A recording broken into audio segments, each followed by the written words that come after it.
I'm Diane, and today I'm going to be teaching you how to take a horse's vital signs with Earl here. It is important to know your horse's vital signs just in case something is wrong and to be able to compare it to when they are healthy and when they are sick.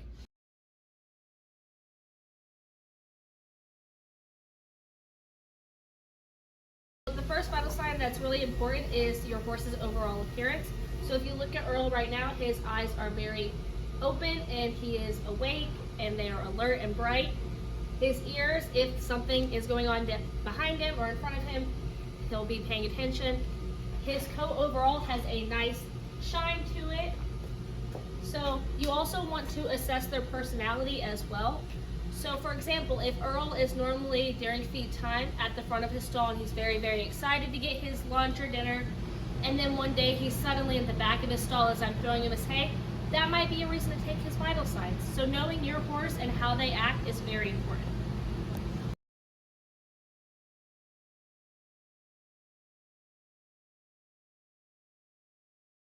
So the next vital sign that I'm going to be talking about is the mucous membranes. There are 2 to 3 depending on your horse.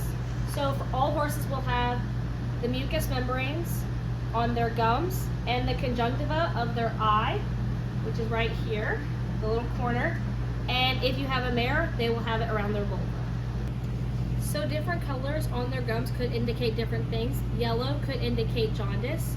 If they are a brick red, blue, or purple, it could indicate cyanosis or lack of oxygen. A fiery red color could indicate a fever or infection. And if they are pale, it could indicate anemia or shock.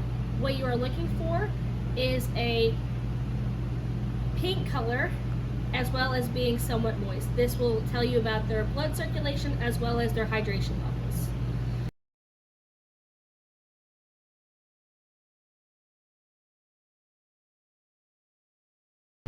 So the next vital sign that I'm going to do is capillary refill time.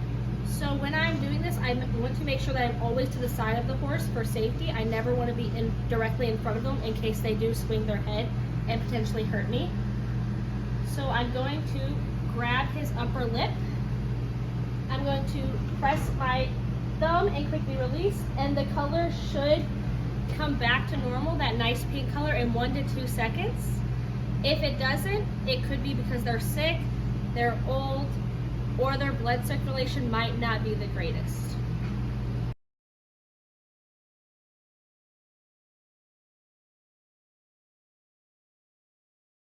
Next vital sign that I'm going to be talking about is their pulse.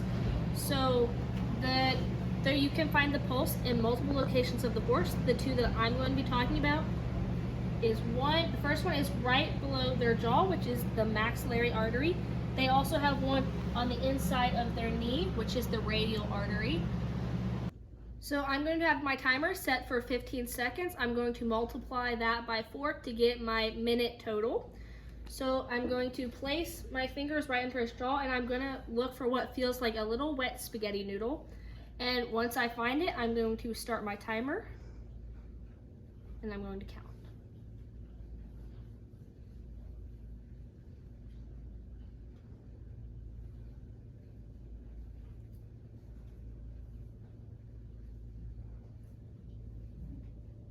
All right, so I got 9 seconds there. 9 times 4 is 36.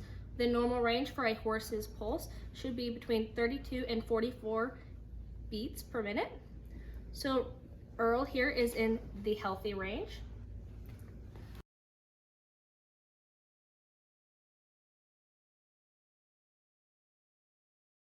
Next, I'm going to teach you about the skin pinch test. So we check the skin pinch test to tell if your horse is hydrated. So what I'm going to do is I'm going to make myself a triangle between the nuchal ligament, the scapula or shoulder, and the spine right here, and I'm going to grab some skin and release. It should quickly go back down to normal. If it doesn't, that is called tenting.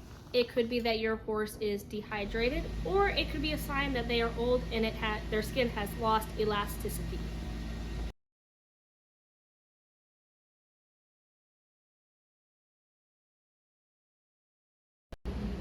The next vital sign that I'm going to be talking about is heart rate. So For this one, you will need a stethoscope and you will need your timer once again. So I am going to place my stethoscope right on the heart girth, right below the elbow. And once I find it, I'm going to start my timer for 15 seconds once again.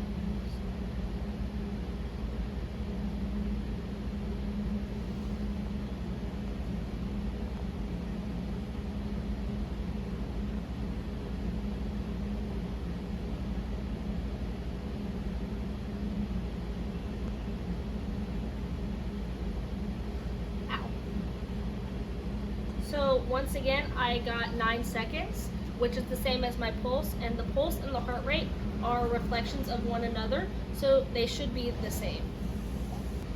The next vital sign that I'm going to be talking about is gut sounds.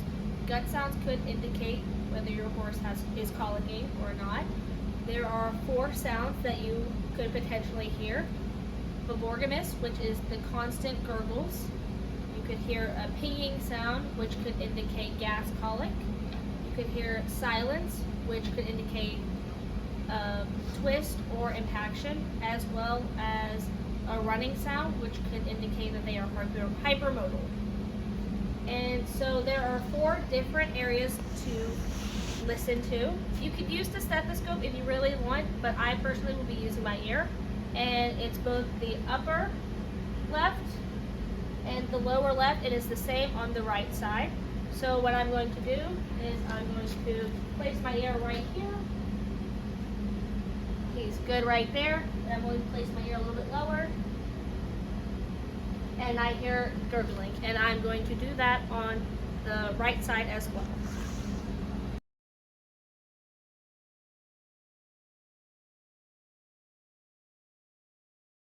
The next vital sign that I'm going to teach about is respiration rate. So when I'm doing respiration rate, I'm going to look at their flank area right around here. And every breath out and then in, I will count as 1 revolution. And for this, once again, I'm going to be having my timer set for 30 seconds. So I like to watch from the front of the horse, and I, once again, standing to the side of them, not in front of them. And I'm going to wait till he takes a breath before I start my timer.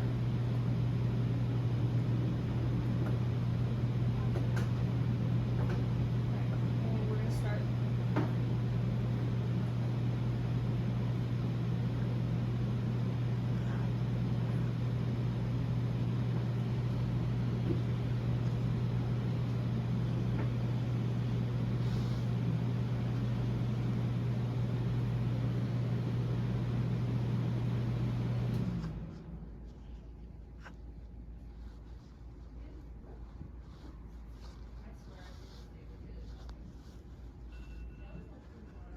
All right. So I got 5 breaths. If we multiply that times 2, that is 10. So the normal range is 12 to 20 breaths per minute. So he's a little bit lower.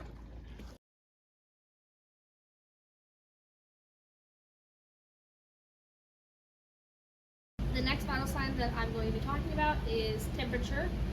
So what you'll need is a thermometer. There's 2 different types. You have a mercury thermometer, which is more accurate.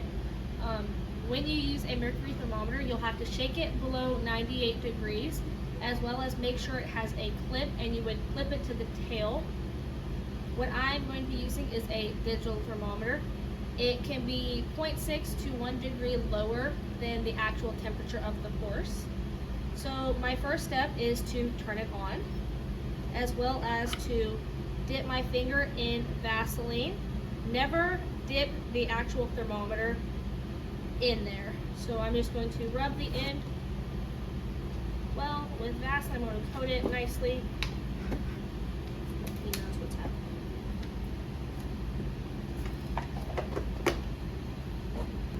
So I'm always going to, when I'm taking the temperature, make sure I am standing next to them, not directly behind them.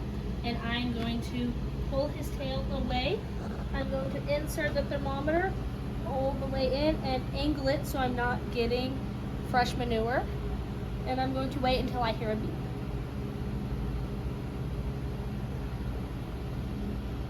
So it beeped, and his temperature is 98.1.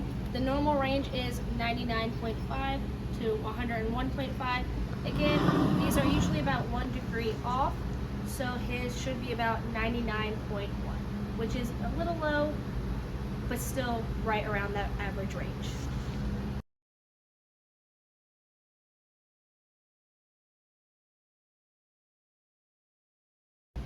The last vital sign that I'm going to talk about is their poop and their urine. So for their poop, Earl just gave us a prime example of what healthy manure should look like. It should be green to brown color depending on their diet. If they eat more alfalfa, it might be a little bit different shade of green. It should be a little bit shiny and nice firm balls, and they normally poop about 28 to 50 pounds a day. As for their pee, it should be clear to yellow to a light brown color. If it's like a red or wine color, that could indicate blood in their urine.